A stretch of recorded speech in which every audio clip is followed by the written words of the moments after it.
1220-1221 ол армян жылнамасыларынан соның бір себестации болады, Инока Магаки жазбалары болады, содан кейін болады Плана Карпинида, Марко Полода деп сөйтіп жалғасып кете береді.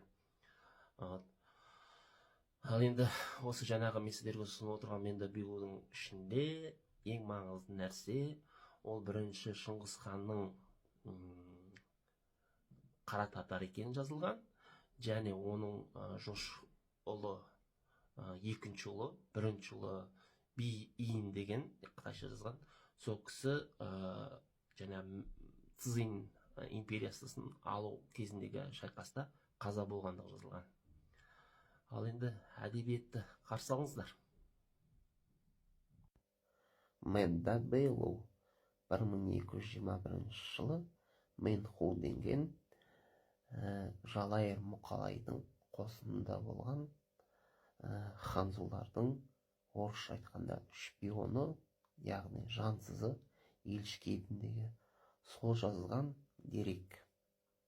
Менда Билудің аудармасы қара татарлардың толық сипаттамасы болады.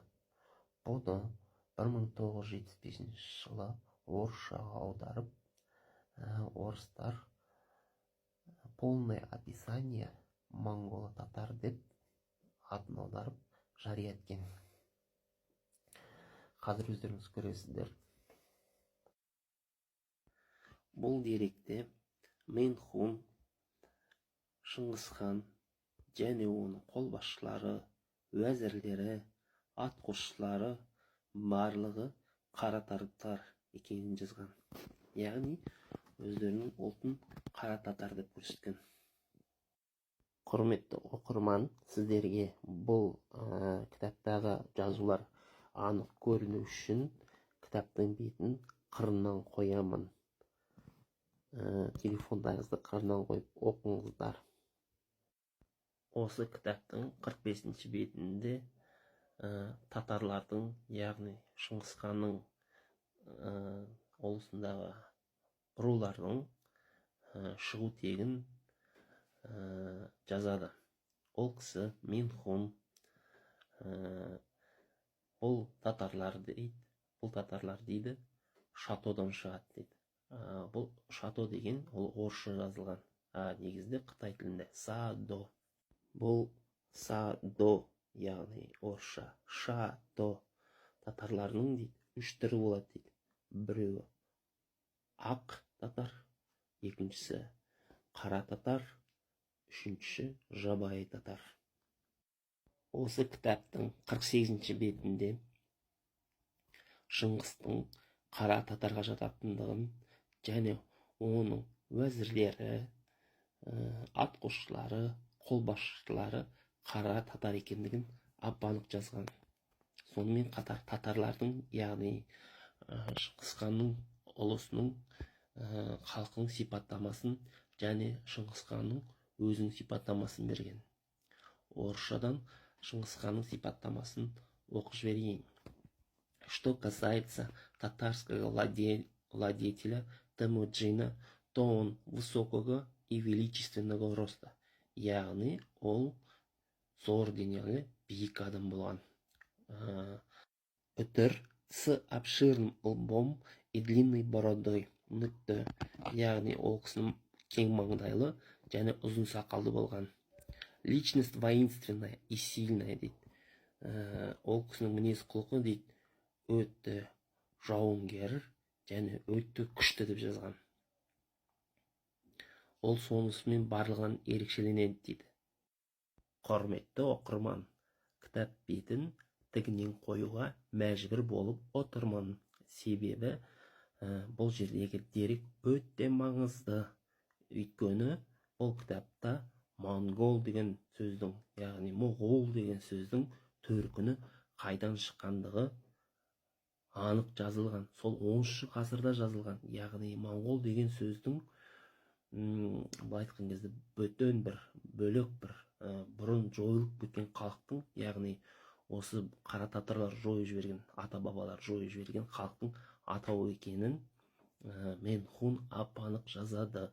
Сондықтан мен сіздерге мәнерлеп шамам келгенше орысша оқып берейін. Татарское государство на юге находится в соседстве с племенами Цзю, а слева и справа Шато и другими племенами. В старину существовало государство Монгуз в незаконной. Цинцев Тяньхуй также тревожил цинских разбойников и причиняли им зло.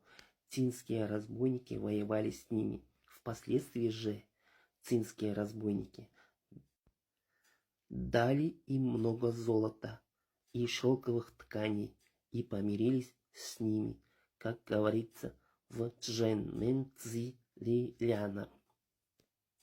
Монголы некогда переменили период правления на Тяньци, и их владетель назвал себя родоначальником династии и первым просвещенным августейшим императором.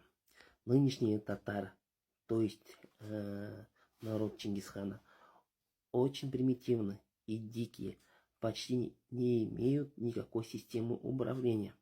Яхун часто расспрашивал их об их прошлом и узнал, что монголы уже давно истреблены и исчезли. Бұл 50-ші беттегі әңгіменің осы кітаптың 53-ші бетіндегі жалғасы. Еще татары восхищаются монголами как воинственным народом, и поэтому обозначают название династии как Великое Монгольское государство. Этому также научили их бежавшие чужеринские чиновники. Көрдіңіздер ме? Оларды солай айтуды үйреткен. Яхун лично замечал, как их временно замещающий император Гован Моху каждый раз сам назвал себя «Мы татары».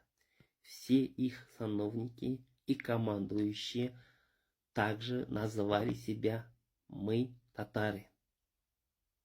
Они даже не знают, являются ли они монголами и что это за название. Яғни бұл жерде қара татарларды өздерін монгол деп үйретуді және мәнжүрлерден, яғни цзиндердің ата бабасынан қашып келген шенеуніктер үйреткен монгол деп айтуды. Ал олар өздері тіпті монгол екендігін білмеген. Көрдіңіздер ме? Аудармасы осы.